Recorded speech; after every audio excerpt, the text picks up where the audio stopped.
आपके साथ नम्रता शर्मा। बॉलीवुड के दिवंगत अभिनेता सुशांत सिंह राजपूत को गुजरे हुए 4 महीने से ज्यादा का वक्त बीत गया है। 3 बड़ी एजेंसियां इस मामले की तह तक पहुंचने की कोशिश कर रही हैं, जिनमें सीबीआई, नारकोटिक्स विभाग और प्रवर्तन निदेशालय शामिल है। हालांकि एम्स की फॉरेंसिक टीम की रिपोर्ट के बाद ये साफ हो गया है कि सुशांत ने आत्महत्या ही की थी। हत्या का कोई भी किसी भी तरह का सबूत सामने नहीं आया है, लिहाजा अब तरह तरह की बातें सामने आ रही हैं।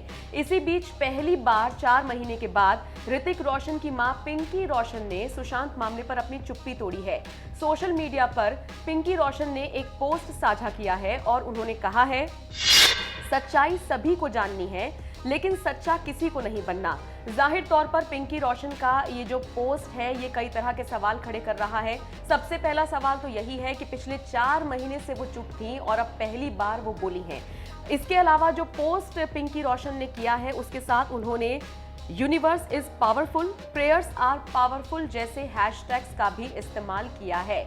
आपको बता दें, धीरे धीरे अब जांच कम होती जा रही है। कहा यह भी जा रहा है कि सीबीआई जल्द ही पटना हाई कोर्ट में अपनी क्लोजर रिपोर्ट सौंप सकती है। इतना ही नहीं, रिया चक्रवर्ती को आरोपी बनाना है या नहीं बनाना है, या किस तरह से उनको आरोपी साबित करना है, कौन से उनमें मुकदमे चलाने हैं, ऐसा माना जा रहा है कि सीबीआई ये सब कुछ पटना हाई कोर्ट पर ही छोड़ सकती है। मतलब ये पूरी तरीके से कोर्ट का ही फैसला हो सकता है।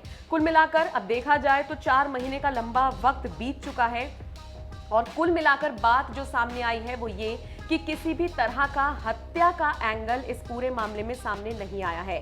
आपको याद दिला दें, 14 जून को बांद्रा स्थित सुशांत सिंह राजपूत अपने फ्लैट में मृत पाए गए थे। तभी से ये खबरें सामने आ रही थी। कई तरह के ऐसे सबूत भी मिले थे। कई ऐसे नेता, राजनेता, बॉलीवुड सेलिब्रिटीज ने आगे आकर सुशांत की आत्महत्या नहीं बल्कि हत्या की बात को रखा था। सुब्रमण्यम स्वामी ने तो इस पूरे मामले में ड्रग माफिया का एंगल लाते हुए दुबई तक से कनेक्शन जोड़ दिया था।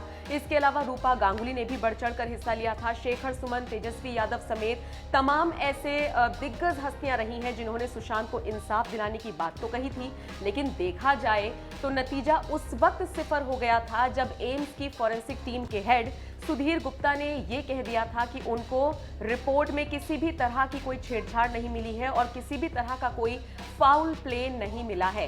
कुल मिलाकर अब पिंकी रोशन, जो कि ऋतिक रोशन की मां है, ऋतिक रोशन जिन्हें हम ये बोल सकते हैं कि वो भले ही अपने दम पर आगे बढ़े हों, लेकिन कुल मिलाकर है तो वो एक स्टार किड ही। और स्टार किड्स का सुशांत सिंह राजपूत मामले के बाद क्या हश्र हुआ है ये सब जानते हैं। तो ऐसे में पिंकी रोशन का ये बयान आना अपने आप में कई तरह के मायने रखता है और कई तरह के सवाल भी खड़े करता है। कुल मिलाकर आज के इस वीडियो में इतना ही, लेकिन बाकी खबरों के लिए आप हमारे साथ जुड़े रहिए।